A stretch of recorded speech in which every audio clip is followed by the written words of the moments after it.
All right, this is the Dazed Doorway, giving a quick reaction to a Bellular video of the patches and features and things to come for Retail WoW here in the future. Let's take a look and let's see if it's trending up, or if it's trending down, or quite frankly, if they know what they're doing. All right, let's see it. Welcome back, everyone. Alright, yesterday was a fun day. I hopped on a Zoom call to learn about what is next for World of Warcraft, and I also did an interview with Ian Hazakostas that'll drop tomorrow. It was quite a day, so let's cover what 10.1 is, when content's coming out, and all the main features. I'll kick it off with dates and times, because a good patch ain't enough if it's too late, and we're certainly not having that problem. Patch 10.07, which is surprisingly content-stuffed, drops March 21st, just a few weeks. Between it and 10.05, I think we can clearly see the Blizzard are holding to the roadmap they published. Now, of course, we weren't told 10.1's release date, but we can assume that it will be about 2 months after 10.07, right? Or maybe just over. It'll also be either before or after, but not during the Diablo 4 launch. And also, if 10.2 is to fall within 2023, which it should given the roadmap, then 10.1 pretty much has to drop either late May or mid-June, which is absolute madness in terms of content cadence. And speaking of that, the last few weeks have been madness for us. I've got no sponsor, but instead, The Pale Beyond, our video game, literally developed just over there, of course, is out. We've had an amazing launch, and patch 1.3 just dropped today. Now, we've already killed the vast majority of bugs. Turns out those can crop up when you have a surprisingly underneath the hood, very complex game, and any minor bugs obviously will continue to squash those, but with the main bug fixing work done, now it's time for continued feature development. Patch 1.3 brings our initial revamp of the save load system. There are very cool aspects to how it's made, but I think we bit off a little bit more than we could chew in terms of how it was presented to people initially. So the TLDR is all your save files are unlocked on the tree. You can essentially rewind your run to past weeks, and you can use the control key to accelerate dialogue greatly, which of course will help with replayability. And obviously, if you know the other stuff about the load tree, after certain narrative stuff, then you know. So of course, if you'd like to support us, then buying The Pale Beyond, our narrative survival role-playing game on Steam, is the way to do that. Buying the game and leaving an honest review is the thing to do if you want to help out what we're doing here. The game's been a massive success, and because of that, we are fully focused on doing right by the, honestly, above expected support in the game. We're thinking about what we can do more, so we're not just tweaking difficulty, we're also working on new difficulty mode stuff. Ultra-wide support, we're not doing just a portrait version, like Letterboxd. We're actually making new art assets so that ultra-wide is like true ultra-wide. By the way, it looks really awesome. So there you go. We're also thinking about other nice plans for the future with Pale 2. With that said, you can have the link below, but let's go to 10.1. So, I've seen the end cinematic of patch 10.07, right? And basically, through our explorations in the Forbidden Reach in 10.07, just around the Isle, and also through the campaign of 10.07, we essentially learn of Deathwing's ultimate laboratory called Aberrus. And looking at the art, Aberrus certainly does visually seem to represent, or, have some similarities with old god-looking shapes. Well, something that's interesting that I don't know if he's going to bring up here is Neltharion also did experiments like this.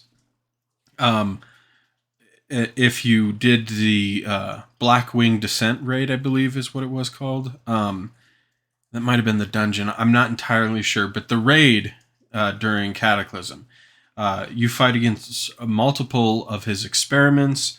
The mad scientist that he has working on making different chimeras and different sorts of things. So that's interesting. I always thought that the blind dragon was a unique fight with the sound waves.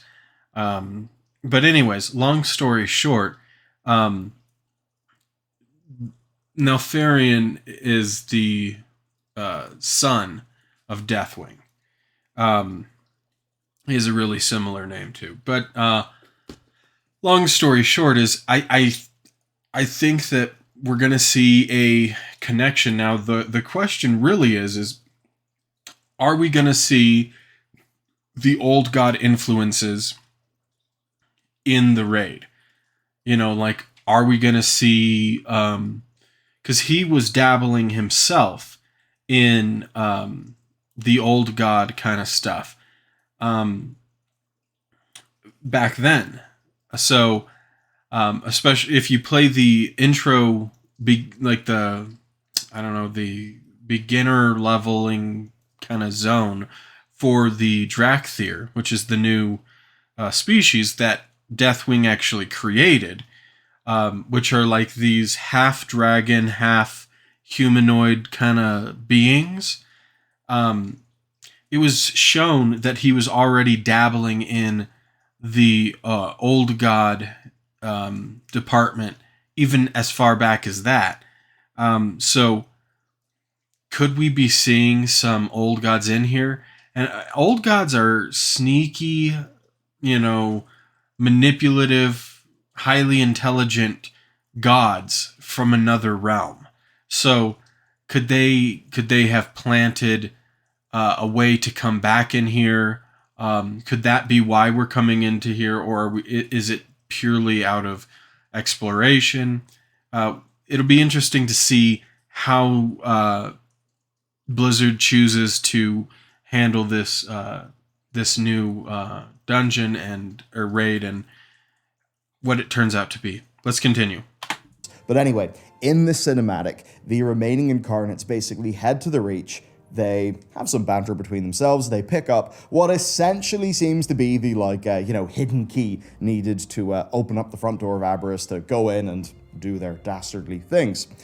Now, they also did show these humanoid forms for the new incarnates. They were in the cinematic, and honestly, they just look cool as fuck. Yeah, so big win to the art team there. They actually seem like a real fun trio of bad guys.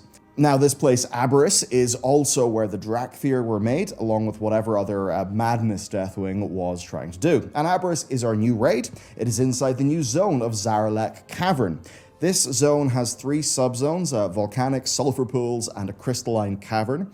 Basically a turbo deep home, and a cool thing I learned from Ian is we just fly straight into it. There are no loading screens, so it's all seamless. And yes, we do fly into it. This is a new patch zone that will have flight with our dragon riding from day one.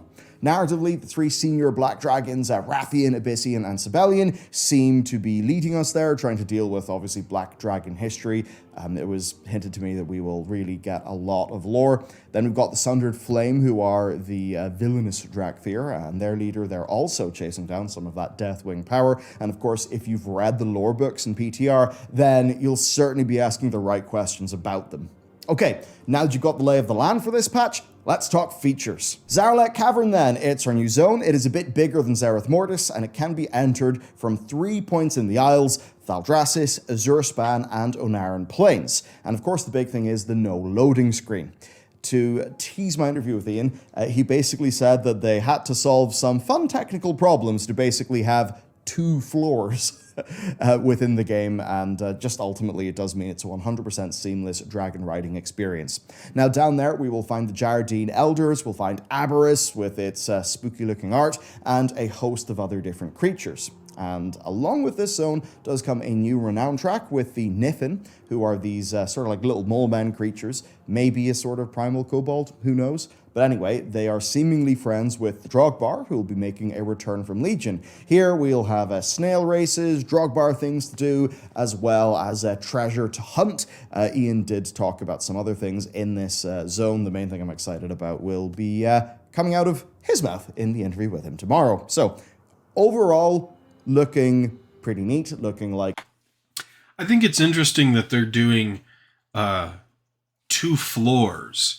I understand why, because like the first floor is going to be more crystalline and not as much lava, and then the bottom one is going to be more aggressive lava. That's probably where the raid's going to be. But I mean, I was kind of thinking that they were going to do something that's larger and more flat, so that they can make higher ceilings. But I mean, maybe they can just, maybe the ceilings are just super, super high. Um, I really don't know. I just think that it's an interesting choice that they made on that. These will be cool zones to check out. The size of it, a little bit bigger than Xeris Mortis. Xeris Mortis, just to be completely honest, this was the last patch of Shadowlands. That was not a very big zone at all. Like, if you had a dragon riding mount, you would be able to fly from one side to the other in like less than 2 minutes. Well, maybe 2.5 minutes. It was how long it would take, going 800 and whatever percent faster that the dragon riding mounts go. So if it's only a little bit bigger, that could be kind of congested. I hope that he's not really, exact on that size. Because Xeris Mortis was just literally like, you got the center part and a big ring around it. The reason why it was even felt slightly large is because you couldn't have a flying mount for the longest time and you had to run around the ring. And I don't know, man.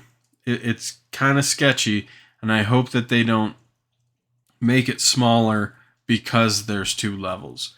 Um, I like the larger zone appeal.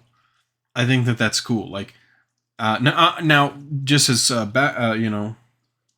some background knowledge here, I play both classic and retail. I play both. I like them both. It's a different vibe. Classic's more laid back and chilled. Retail's more aggressive and fast and stuff. I'm not necessarily liking one or the other more or less overall. There are just features that I like. One of those, for instance, is in classic WoW, the world feels larger because it literally is made to be larger. Whereas a lot of the past expansions, they have kind of like I remember it was in Battle for Azeroth when we go into Ashara's zone. I forget what it's called. Um, you go down there and everything is so tightly packed. Like, you're either on a road or you're fighting something. There's not really, like, you're not running in a direction to get to the next mob. Now, I understand how for like someone who has a very, very, very, very, very low attention span, that might be, seen as a plus. But during, like, World of Warcraft is a game that has talents. It has your abilities. It has your transmog. It has, how all your stats are put together, how your gear is, gemming, enchanting, all of this kind of stuff. What glyphs you can get, how they can change. And a lot of the time when I'm playing like something like Classic, during in between the travel points, that's when I'm doing this kind of stuff. That way, when I get there, I'm right into the action. Now, it's not to say that you can't do that in like one place. It's just that, I don't know. I think that that's cool. I like, I'll go and I'll, turn on auto run for a second, where my guy just runs in the direction he's facing. Alt tab, look up a video, turn on something on YouTube, something like that. Get that rocking and rolling, and then go pop back into the game and handle stuff. I don't know. It's just my vibe. I like the larger worlds. They feel more real rather than so much kind of like an amusement park. So, anyways, let's continue. Like a slice of, yes, core WoW zone, but with a little bit of evolution as we've been seeing thus far. The raid then. Okay, the raid is called Aberris, the Shadowed Crucible. It is a 9-boss raid. And basically, it's Deathwing's most important laboratory. It's the place where he made the Drakthir, various other experiments, and ultimately, it's where he was kind of driving himself a bit to madness, crushed under the weight of his very important charge and obviously vulnerable to suggestion. Now, Ian hinted to me that there will be fairly big lore drops here, which is of course exciting. And from what I saw, the bosses include the Sundered Flame Leader, a big Elementium-bound dragon, and some other pretty neat-looking things. There's also a new crop of tier sets, and I don't think I can show you all of them because they were from the not recordable presentation, but I think there's some in the press kit. The TLDR, I would say, is they looked really nice. They actually looked like full-on traditional class sets, which I thought was just... By the way, I'm probably going to do a video on those tier sets. They look really, really cool. I really like the direction they're going with them. One thing that I do have as a part that I'm not exactly liking, and the reason why I paused right here is these shoulders that have the wings on them, whether it's like this facing forward or the other way facing backward. I don't like that style. I really don't. I think that if you want to do dragon wings, just make them come off of the back of the chest piece and be, actually large, but not open. Because these are obviously non-animated. They're just a solid piece connected to the shoulder pad. I think that that's kind of lazy. And it also, in my opinion, doesn't look that good. World of Warcraft, look at this. This is a much larger shoulder than this, or even than the larger side, this.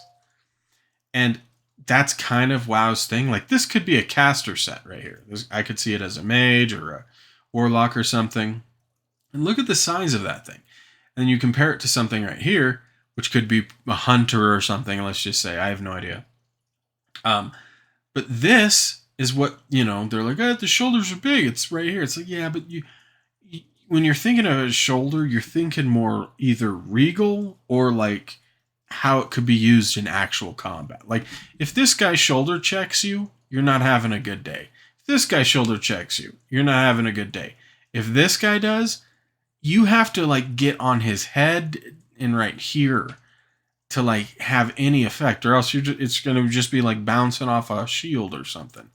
It's that's my little caveat. But other than that, they are doing a really good job. I really like the color schemes.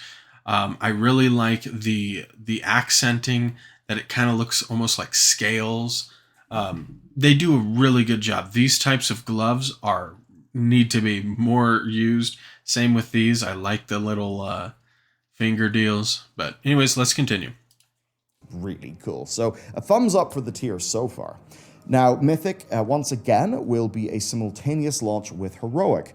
Overall, then, I'm fairly excited. I thought that Vault of the Incarnates was an absolutely wonderful raid from top to bottom, and that does mean that any further slices of our raids are just something that I'm excited about. As Ian kind of talks about in my interview, a lot of those lessons from Sepulchre of the first ones have certainly been learned, and I think that they're evolving raid design is in a good direction. He spoke to me of things like continuing their desire to have more interesting boss rooms and boss fights that feel like a little bit more integrated with the actual environment. So good shit, basically. But let's leave this. One thing that I do gotta say about doing that is colors are hard to see. If we go back here, this is a blue room with light blue, I guess a bluish gray, and then we've got blue and bluish purple. When these things are all stacking up, and you've got this dude, and you've got everyone doing their spell effects, it's kind of hard to see the difference between this type of a circle versus this versus that. And this is pretty conservative on the fights, but it's the color scheme that I feel like can be problematic. I think maybe having an added feature that you can just toggle on, kind of like color blind mode, but just give it so you can make it so just like how when this boss is targeted, see how there's that red circle right there? it kind of stands out that that's where you're, that's what you're going after. If they could do a very thin,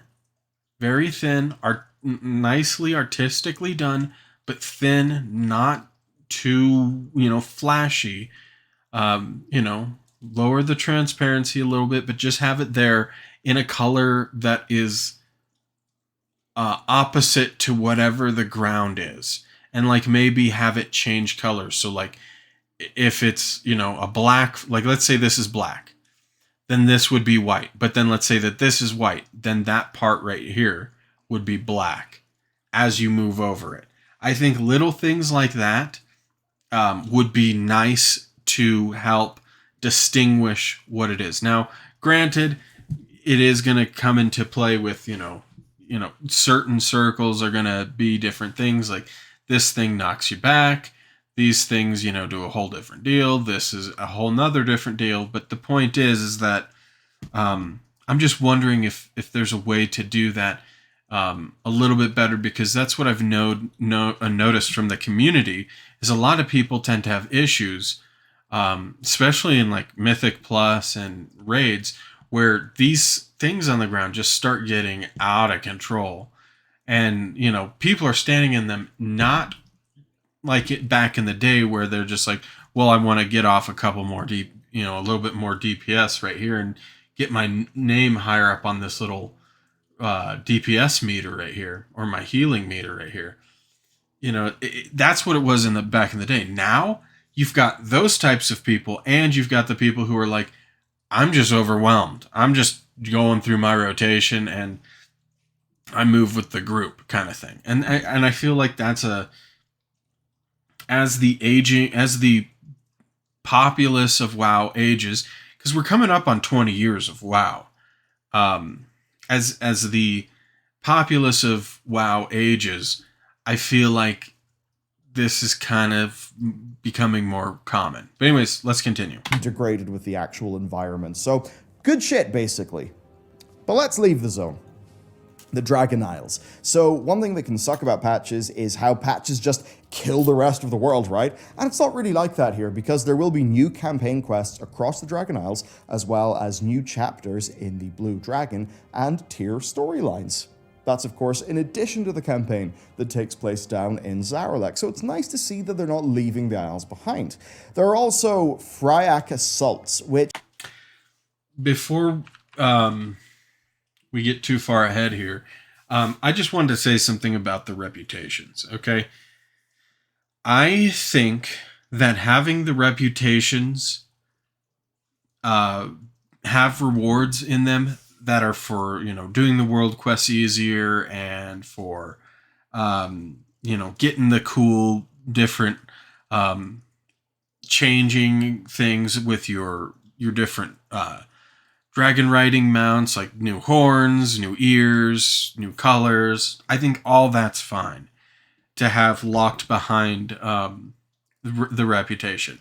The thing that I have a major pet peeve with, and I know that a lot of people don't really care about this because they don't give a shit as much about the story and they just play the game and eventually they have it. But if you don't have a whole lot of time to play the game, or you don't want to do all the dailies every single day and every single quest in every single zone and blah, blah, blah, blah. It's like, and you don't want to do that. You can be sitting there going, well, I guess I'll, wait to see the story. It's like, I think they should take the story out of the rep. I think the rep should be there for cosmetics, for, those sorts of things. I don't think that because like I really like the lore. I know that with Shadowlands they kind of Battle for Azeroth / Shadowlands, that kind of story arc kind of shit the bed a little bit. I fully understand that, completely acknowledge it, and I do agree. However, for the rest of the entire game, it's existed from like the Warcraft, which is like an RTS, not even an MMO, all the way up through World of Warcraft. there have been so many good stories with unraveling mysteries and like I remember listening to the old god whispers in like the I don't know the box of Yog Saron or whatever it is. You open it up and you hear the old god whispers inside of there that are um, mentioning the future, uh, like you to find him you must drown yourself in the circle of stars, and it leaves little um, like hints and Sherlock Holmes kind of things where you have to sit there and what I always thought was fun was sitting down with my friends, getting on Discord or Vent, whatever year it is, and or TeamSpeak if you want to go back super far. Anyways, long story short, getting on there and just bullshitting about what's going on. Like the Jarden, that's these giant guys. Like, are they a off branch from a different type of race? Are they related to the ogres? Finding out the lore behind things, and what does this old god whisper mean? And when fighting Il'gynoth, that's another great one, and Legion, the Legion expansion. The whispers that he says and the things he says during the fight, it's so cool and unique. And like learning about Nyalotha. Now, granted, it was a letdown when Nyalotha was, supposed to be the largest, most grand empire in all of existence on Azeroth, which is the planet ever. I think that it's a little sad that that was, subjugated down to like a little raid. I think that was a bad choice. I think they should have done that with the zone.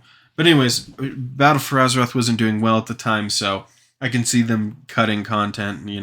Every expansion's had it. Like the Neptulon raid during Cataclysm is another thing that completely got cut out. Even though if you go down there and you physically go down to the location, the raid portal is literally there. They just literally never got around to doing it.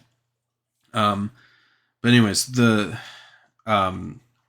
point is I really like the lore, and I think that having it locked behind things like reputation hurts the people who don't play as often, and it makes that aspect of the game, if that's what they're looking forward to, lesser than. And I think that that is a way of shooting themselves in the foot. I understand they want people to grind the rep, but people are going to grind the rep for the cosmetics for their mounts, and you could put in like different tabards and random shit in there. There's a bunch of stuff you can do with reputation that's like kind of like an added bonus, the icing on the cake. But the main story of what's going on in the game is not icing on the cake. That's a pretty big chunk of the majority of what the game is. So I think that they should step back from tying like things into that. Like I don't think that raids or mythics or any of that should ever be tied behind that. I know it's not, but in this direction that they're choosing to go in by taking the story and putting it behind it, I think is a bad choice. And if you want to just make it so that it's time gated, if you want it to take longer, if that's the goal for Blizzard, then I think that there's more educated ways to go about doing that. For example, you could just as easily go ahead and say, you've completed X amount of missions. You have to wait, till the next weekly reset to talk to Alexstrasza or whomever. You can time gate it in its own ways. And I don't think that time gating is a good idea. But if that's why and you have to, you feel like you have to do that, then I think that it's imperative that you go about it in the best way possible, where you don't alienate a part of your gaming audience for that. Not that it's like super bad, but I felt like it should be mentioned, and just brought it up a little bit so that I just put the idea out there. Anyways, let's continue. I'm sorry for the sidetrack. Not leaving the Isles behind. There are also Fryak assaults, which basically do seem to be very similar to Primalist assaults, but they are themed around the Fire Incarnate, and they, of course, will let you get better gear and weapons that will all have a bit of a fiery theme. Not exactly sure on mechanics. Let's hope that they are a little bit advanced from the current Primal Storms, which are... This is something that I do have to say about Primal Storms. I think the gear rewards are not as good. I don't think they're good enough. I think that the reward for grinding anything needs to go above heroic. That's my opinion. And when I say heroic, I mean heroic dungeons. Okay? If you are not going above heroic, and maybe you can find a place... honestly, you could put it at Mythic 0. Mythic 0 is not this big, grandiose thing that everyone has to really work hard at. So I don't think that that's necessarily a bad thing. But having the gear be so low level, it's like, why would you want to farm that? Unless that's your only way of getting gear, which then I've seen people make videos on it, and it apparently takes a massive amount of time grinding that currency just to get those pieces. So I think that if they want to make this new system work, it could be really, really popular, but they got to do it the right way. They cannot just, give you really bad gear and expect someone to grind an extremely long amount of time for this bad gear when they can go ahead, put on their big boy panties and fucking walk into a mythic and get way, way, way better gear. I understand that it takes more skill to do that, but we're nowhere near high levels of skill. We're not talking about that an extremely high level of skill here. We're talking about pretty low level skill. Just don't stand in stuff, follow the mechanics. Be halfway decent with how you have set up your character. So that's just a side note. I'm going to rewind it back so we can hear what the changes are one more time. Let's go. Around the Fire Incarnate, and they, of course, will let you get better gear and weapons that will all have a bit of a fiery theme. Not exactly sure on mechanics. Let's hope that they are a little bit advanced from the current Primal Storms, which are the sort of thing that I know a lot of people who view this channel won't really have done much or ever because they're doing Mythic Plus or Dungeons, but I do hear from a lot of people that actually know they appreciate that world content existing, and that is the way that they upgrade their characters. Dragon riding, then. Dragon riding is active in the new zone, which is one feature. You can fly down there without a loading screen. We've also got a fifth type of core dragon to be unlocked. It's this one that looks sort of inspired by the Cloud Serpents. Very cool. Very cool. I like the idea of adding in more dragon riding mounts. I feel like it is not really... I was kind of getting... Well, let me rephrase. I was getting worried that what they were going to do was just have the ones that the four that we have right now, and then just giving different armor pieces that you can put on there like this, and different saddles and things like that, and wings and patterns. I thought that that's all they were going to do. I am really happy to see that they're moving in the direction of giving more options. More choices is more often than not better. Especially in a game like an MMORPG where collection and flaunting is one of the things that people spend a large amount of time doing in the game. So I'm really happy to see that. This mount looks cool. I hope the wings look a little bit larger than how they look here in this picture. They look a little small for the size of the being itself. But we'll see. Core dragon to be unlocked. It's this one that looks sort of inspired by the Cloud Serpents. This actually was data mined a while back, which does mean that we've got a fair idea of the options and things that we'll have for it. So basically, new mount to get, along with all of the unlocks and cosmetics and things. Again, just flying in a new patch zone from day one, I think big hell yes to that. Even thinking of Zereth Mortis, like, man, when we could fly, it certainly felt better doing anything in that zone. Yeah, that's another thing. A major, major, major, major, major win for Dragonflight is not fucking gating the movement in the game. I hated when they started to implement that. It's like, oh yeah, you can get writing. You just got to do this rep. You got to do this. You got to. It's like, fuck off, bro. No one wants to work that hard. Like, maybe explore all of the zones, tops, or just let us have it because we've had it thus far in the game. You know, world PvP is pretty much dead. Plus, there's ways that you can actually use the dragon riding mount to dismount other people. So you can actually be flying on your dragon mount, shooting at each other, trying to dismount one another as you run out of the orbs, or you knock each other, one or the other, off. Then you land on the ground and you start having a fight if the person survives. I think that that's cool. I think that that's unique, and I really like that they did that. But once again, gating things that are unneeded to be gated is stupid. There are certain things that should be gated. For instance, higher levels of content that give better gear.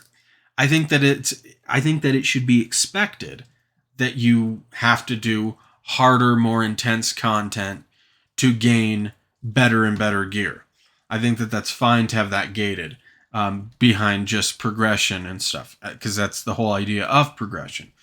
But when you're talking about just moving and flying around in a zone, or the main story, I think when you start to gate these things, however minimal the requirement may be, I feel like that is literally just a kind of, a middle finger to the players. It may not be a big middle finger, and it may not be like in their face, but it's just like a why. It makes you wonder, like, but why? It's not needed. Why would you do this? But anyways, let's continue. There will be new dragon riding races, new glyphs, and new abilities. Don't expect massive things from the new abilities, but do expect just the sorts of additional power that you would want if you happen to be flying around in a big cave. Okay, Season 2 then. Good news here. Not mega surprising, but good news. So it does return with the other 4 Dragonflight dungeons, plus the Freehold, Vortex Pinnacle, Underrot, and Neltharian's Lair. But what is interesting, and Ian will speak more to that in the interview tomorrow, it is that the core Mythic Plus system is seeing updates. Not exactly what some people want, but they are rejigging affixes. They seem to be doing quite a lot of work on affixes. I think they've also quite clearly... See, that's what I'm talking about. Look at how many things are on the ground right here. It's just like, you got like rock effects, you got these guys all over here, this guy can barely see, everyone's trying to move out of the way. It's just like, and this isn't as bad as it can get. Like, there can be like 3 other extra little circles and things on the ground. I think that that's overkill. But anyways, let's continue. Seeing people's feedback on dungeons like the Ruby Life Pools, and they are actually, and Ian confirmed this to me, they are looking through the other 4 Dragonflight dungeons, and they're actually pruning some of them, because they want these dungeons to be fun when played in Mythic Plus, not overwhelming with, so much signal that it all feels like noise. That's exactly what I'm saying. Yeah, he hit it on the head. Like, you want to have difficulty because that's what it is. It's Mythic Plus. This is supposed to be the realm where you're doing the harder content. You want that to be there, but you don't want it to be so much that it's literally like having static noise just in the background while you're trying to handle things. It's annoying, and it takes away from the experience. Having to know the fight and know the mechanics more than just having, sporadic shit, is a big reason why Classic was so, loved and wanted, and people still play it to this day. It's because they want to have challenge, they want to have the gameplay, and they want to have the punishments, if I should say that so, about, not doing the right things. But they don't want it so that it's like all this right here, these things are going off in zero point 0.7 seconds. Every single person is lined up right here. You can see all the circles under each one of the players. They're not going to all spread in 0.7 seconds and avoid that. Maybe one person, if they blink or something, you don't have a blinker, but like maybe this guy can go and do his little thing away. This guy can leap, but I mean, you're talking about 0.7 seconds. It's just not realistic to go ahead and try to move out of the way of these things. Everyone's just going to get hit by this, and the healer's just going to heal through it. It is just noise, and it needs to be toned back. I am so glad that Ian, the game director of retail, is taking a real look at this, dialing some things back, maybe add in some more mechanics that are directed towards the characters themselves, and not have so much just don't stand in the bad kind of stuff. Because I feel like that just massively takes away from the core experience of the game. Anyways, let's continue. Great to hear. Again, more details from the man himself in the interview tomorrow. Next big feature, cross-faction guilds. Yeah, these are in. And that's basically that, right? You can quite simply just invite a member of the opposite faction to your currently existing guild. And that really just is how it works. And with this, the Hall of Fame is now going to be merged. It will no longer be split into Alliance and Horde, which always was a little bit awkward because the Horde Hall of Fame would fill up, and then the Alliance one would be barely a quarter of the way there. Yeah. Now, okay. So, very good change. I'll start off by saying that. Very, very good change that Blizzard's making. Factions are kind of dumb. I think that they should be something that you can like /PvP Alliance /PvP Horde, and then whatever you /PvP of the faction of, you're now fighting for that faction, and you can gain reputation with that faction, and just let people play the entire game. I think that that's the much smarter thing to do. As for why the imbalance between Horde and Alliance occurred in the first place, there's many reasons to this. One mainly is that, for example, all of the developers of World of Warcraft at many, many, many BlizzCons were like, who's for the Alliance? And they'd be, And then they'd be like, who's for the Horde? And then, like, everyone's freaking out. And, because at first, when it first came out, the Alliance was way, way, way, way more popular in like, classic vanilla WoW and vanilla WoW. Then you had Blood Elves, which went on to the Horde. Everyone wanted to be a Blood Elf. Everyone thought the High Elves were cool.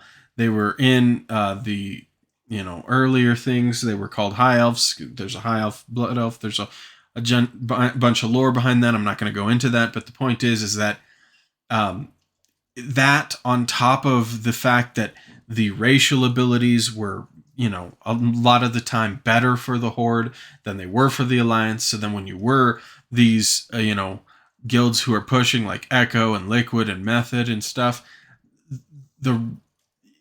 you're pushing in these categories like to be world first, to have your name up there. And that is literally something that you got to squeeze every last drop out of that rag, if you catch my analogy here, and just every last drop, even if it's like, Berserk for the trolls, with the haste that it gives, I'm able to get an extra tick off of X ability. Even that, every little tiny bit counts, and that majorly played into it. Having people who giving people the opportunity who aren't, the top of the top, the cream of the crop, the like major guys who are, pushing for, breaking records and all this other kind of stuff, who just want to play whatever faction they prefer. Like me, for instance, I play both Horde and Alliance, but I really like Alliance just because I like the layout of their cities. I like the position of their cities. I think that being good is better than being like evil and angsty and stuff like that. Not saying that all Horde are evil, but there's a general theme around kind of being a dickhead more often than not. And people, defend that because, it's more exciting. And okay, I don't know. But I mean, then again, I'm just not that type of person. That's not my gig.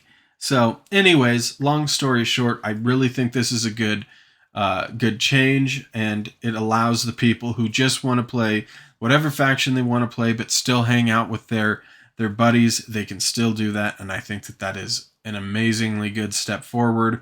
Now, if they could just implement what I was talking about when it comes down to like fighting for whatever faction you want, maybe you can have a reputation behind that, so you can take a Tauren and who's normally on Horde, and maybe have him fight for the Alliance for a period of time, and then hey, now you got Taurens in Stormwind. It would give a level of progression and time sync that players could do and use to just have a better time. So anyways, let's continue. Of course, if this merged Hall of Fame means that the Hall of Fame will be filled quicker, then I suppose that does mean that Cross-Realm Mythic will also open up a little bit earlier. Okay, some miscellaneous things then as I kind of go down the main feature list. We are getting a major enough class balance wave. We are getting more updates to edit mode and the UI functionality, and we're also getting level 70 heirlooms. Okay, let's head back to the roadmap and basically sum together what to expect from World of Warcraft this year. Right then, patch 10.1.5 is next up after 10.1. This is cool. Mega dungeons are these giant dungeons that are usually broken into parts when going into the queuing system. I really like the mega dungeon idea because it's when you go into like a mythic version of a mega dungeon with your group of friends, it's like a mini raid because raids are kind of longer, but the mythics have the higher difficulty. So you can go into something that is, closer to like raid difficulty, but with your smaller team of people, and you go through your content and have a good time. I really think that that's a good idea. I love the mega dungeons. I really want them to do more and more and more of these things, and stuff like that. I really like the fact that they have the seasons where they open up the ability to do mythics from other time periods that are scaled, because they have that scaling technology. The only pet peeve that I would have on that is I feel like it's not utilized enough. I think like there should be a season for mythics, but I also think that there should be seasons for the regular dungeons. I don't think that, okay, well, you're not doing a mythic plus, so you're not doing a mythic, so you're basically gonna be doing the same like 5 dungeons. I think that is very low intellect. I think that you should be able maybe to manually have to go into the other ones, because there is the argument on the of the opposing side that, well, if you have all these dungeons in the game, then then the queue times are just gonna become atrocious, which I understand. I completely agree. But for those people who want to go back and maybe you and your buddies want to do a heroic version of Blackwing Lair, or Blackwing Lair, Lower Blackrock Depths, right? Lower Blackrock Depths, this crazy huge dungeon, should practically a mega dungeon as well, just for vanilla classic WoW. You can actually do that. If you could do that, that would be really, really cool. Maybe just have it be there's no like queuing system for that. You have to manually go into those. We have the technology to do the scaling. We're already seeing it being implemented in seasons and them changing up the ones in seasons. We've seen it through time walking. We know that the content's there. We also have seen in Heroic Plus that they can take gear from other locations and put it into other, bosses' loot pools, which allow you to have gear that is better for that. Like, for instance, like, you want to get, gear that's more centric around like the patch or something. That's fine. Maybe have some classic pieces, maybe have those, mix them in there. I understand that there are some classic, old school classic abilities or pieces of gear that have certain annifixes on them that will make your, that could, be kind of screwy with how they're scaled if when scaled up improperly. But once again, we've already done that massively with almost like a giant amount of the dungeons with all of the time walking already. I think with a little bit of tune-up, you could massively increase the amount of content you have in the game without really having to do any work other than a couple of number games and, pinching a couple of numbers, expanding on other ones and just making it feel a little bit more balanced. Plus, it would give that cool and unique feeling to those people who find that unique chess piece that makes them crit twice as hard because all it has is crit on it. It would give them it would give people something to theory craft about and work towards. I think that should be a direction. Anyways, sorry for the rant. Let's continue. WoW is one of my favorite topics, so I'm kind of passionate. Let's go. It's going to have a mega dungeon, world events, plus content and system updates, which is just a big bucket that could basically hold anything. This is likely when we would see maybe time walking, weekly events, and other systems updates to be handled. It's kind of similar for 10.1.7. It does mention a refresh of holiday events, though, which would be pretty cool if it happened before Brewfest and Hallow's End. I think those could be really fun. Now, if you put all of this on a calendar then, assuming a, let's just say mid-June 10.1 release, and then an August, October, and December release for patch 10.1.5, 10.1.7, and 10.2, then you sort of have... That's really fast, if you think about it. Mid-June, mid-August, mid-October, mid-December. I mean... if you can do it, cool. But don't overdo it and try to get all of this content in and then cut a bunch of it because it feels bad when we know that content is cut. It's better if they make solid content, in my opinion. So anyways, let's continue. Maybe 10.2 landing in December, maybe its raid kicks off in January or something, or maybe they're actually able to get that patch a little bit quicker, late November or early enough in December that they can just go ahead, obviously having a simultaneous Mythic launch and open up raiding in December. They could compress some of those timelines to even look at them like 10.07 is dropping just 2 months after 10.05. But do remember that February is itself a shorter month. So all of that bodes quite well for their ability to make the game. Now, to go to an even bigger picture, BlizzCon is likely going to be November this year, okay?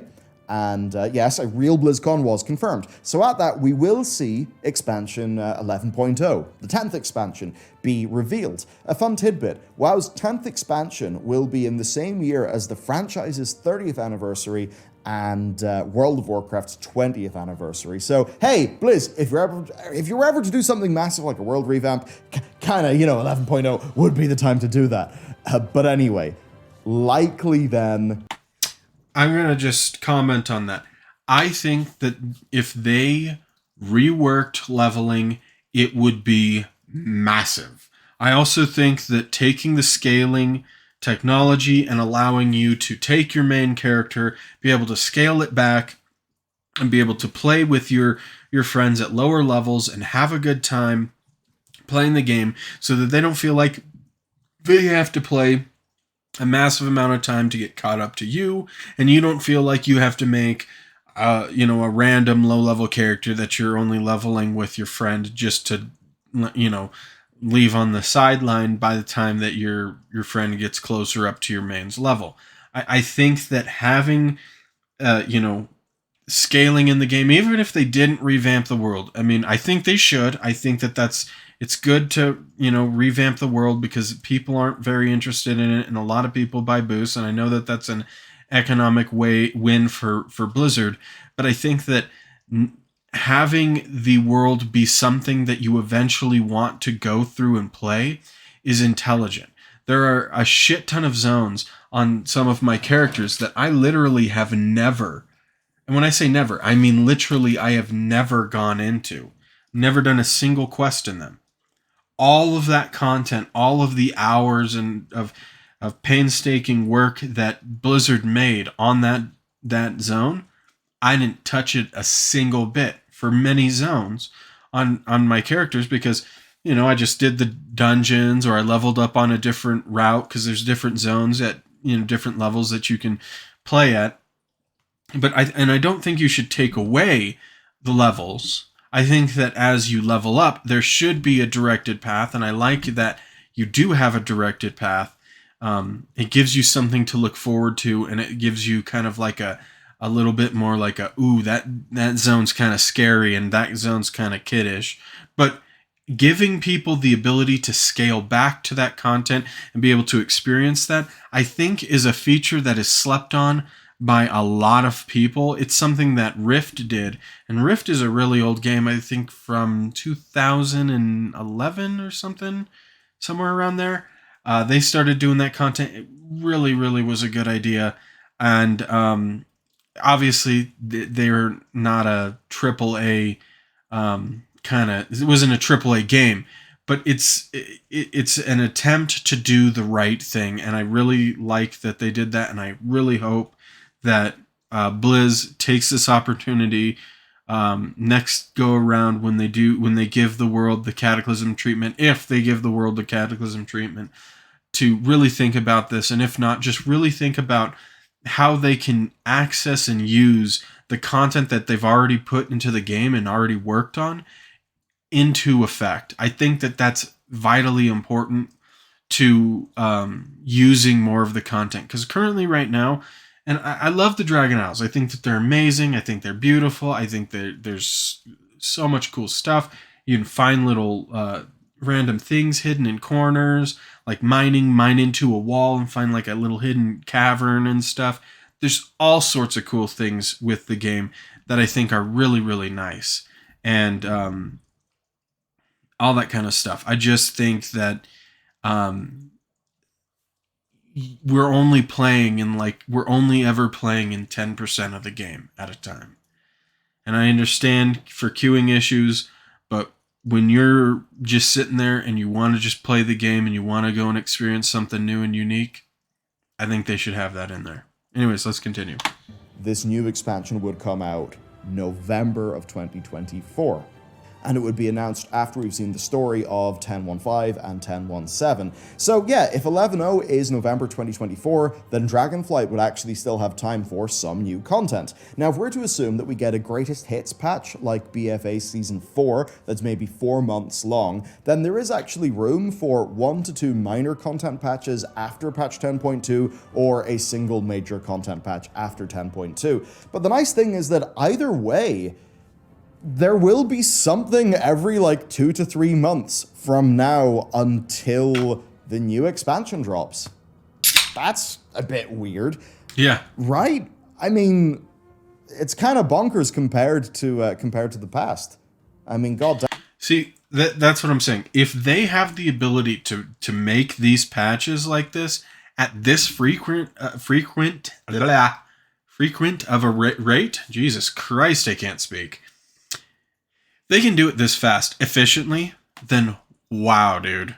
They should take this time to start to focus on other avenues by using their own content that's already in the game. Just set up a small team. I know they got 100 new employees when they they absorbed from like some smaller company. Um, I believe, I could be wrong with that, but there's 100 new people working on WoW right now.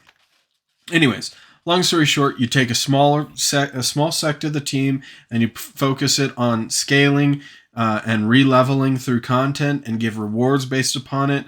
Like for instance, when you leveled a character from 1 to cap in BFA, you could get the heritage armor of that race, right?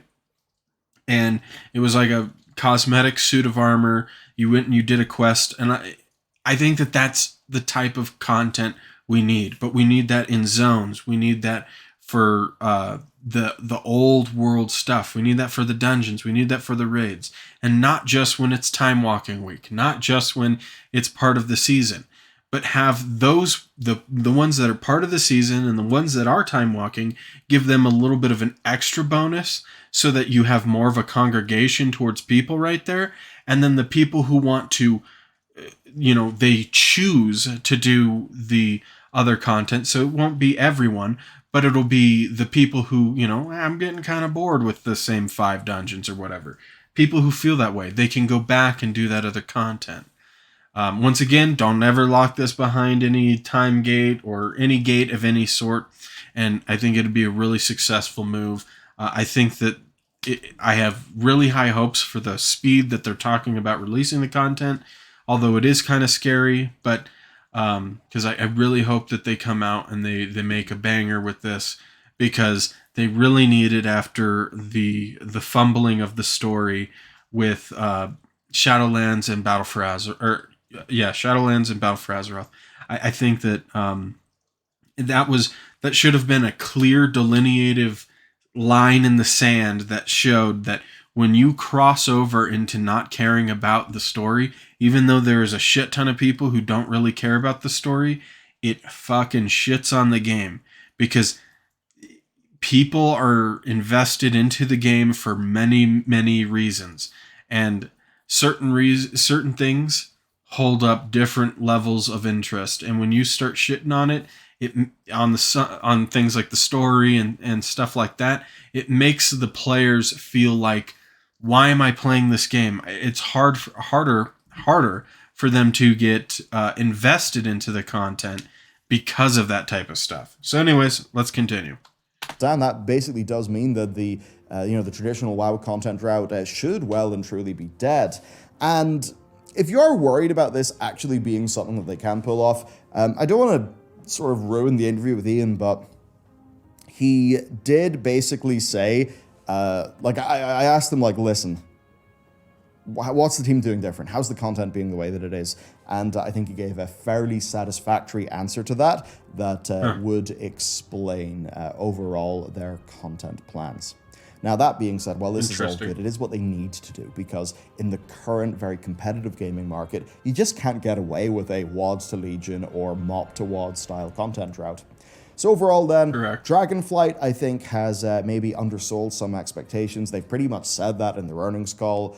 But I don't think that's because Dragonflight is bad. I think it's because Dragonflight doesn't immediately have a super grabbing theme or story or fantasy like Legion, WoD, or BFA, as advertised, had. Plus, people are still rightly very skeptical about the game. So Blizzard basically just needs a fuckload of content and just the content to keep on coming. They basically need to just stay the course of delivering like they have been so far.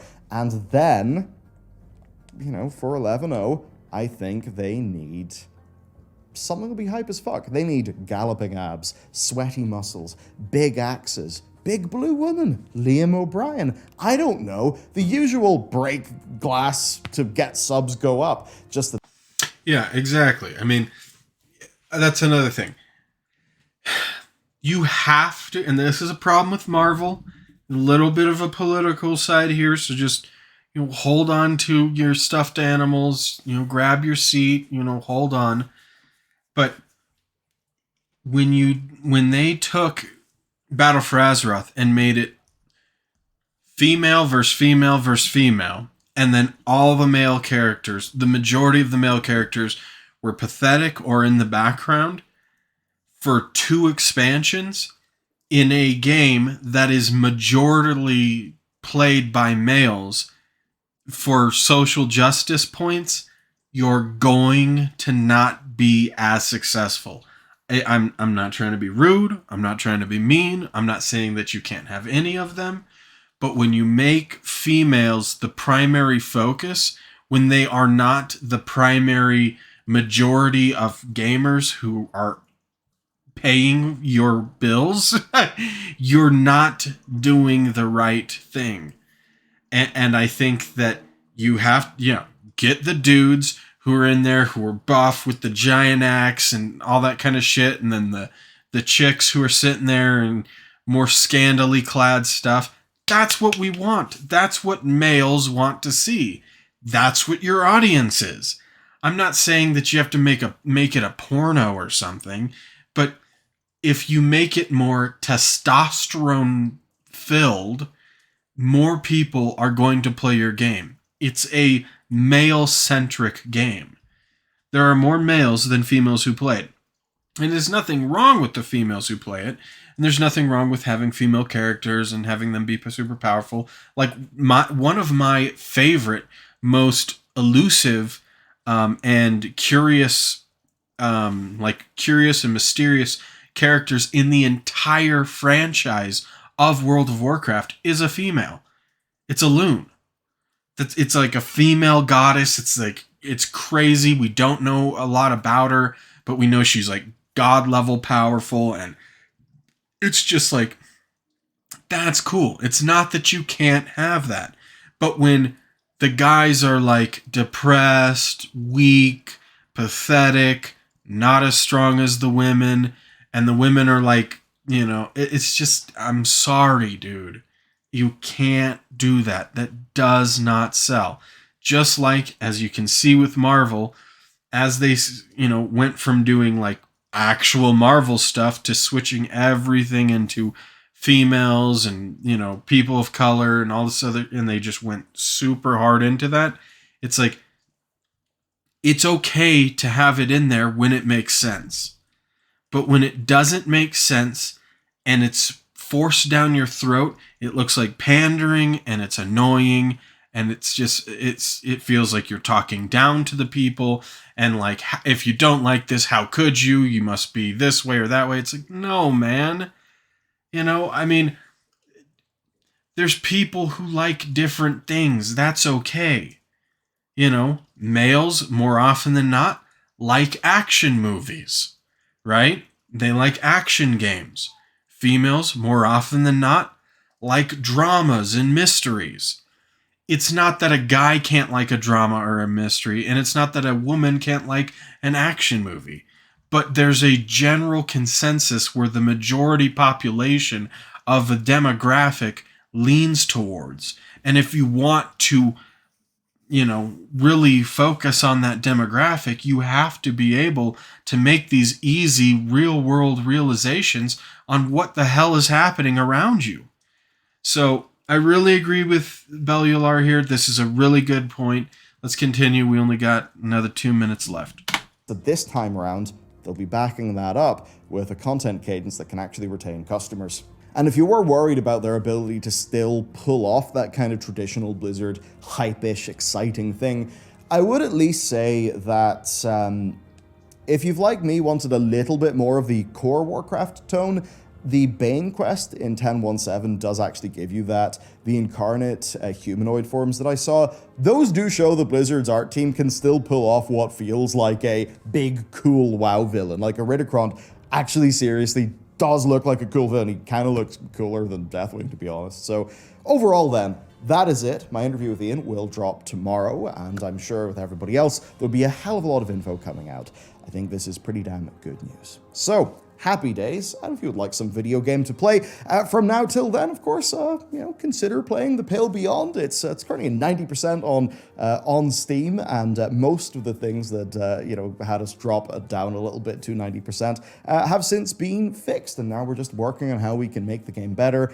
Maybe can we add new content in the future? We're thinking about those things as well. So your support's been amazing. People have been loving the game. We've had people crying. We've had people literally saying that the writing in Pale is like reminding them of why they are into interactive media, which is crazy. Just an amazing response. So if you want to check out The Pale Beyond, you can do so with the Steam link down below. And with that said, I will see you tomorrow for my interview with Ian Hesychostas and more content to come after that. Have a brilliant day. See you next time. I think that he makes a good point with his game. I think that having an emotionally engaging like story is really cool and it grabs the player. For instance, in Battle for Azeroth, the story behind Jaina and her relationship with her mom, even though it was super female centric, the idea behind having like more of a realistic emotion in there, it felt good and it felt unique and it fit with the character. She wasn't looking to be a tough girl or anything like this. She was her as her character.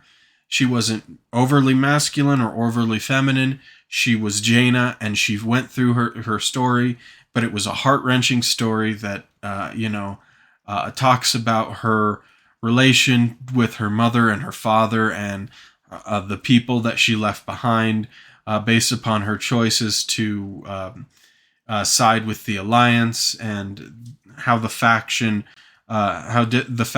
back in the day intermingled, and what the creation of the Alliance really, how that came to be, and what that was founded around. I really think that they should do more of that. However, once again, look at your audience, see what your audience is. Once you realize what your audience is, focus on that demographic. That's just my honest opinion when it comes down to games nowadays. But anyways, thank you so much for watching the video. I really, really appreciate it.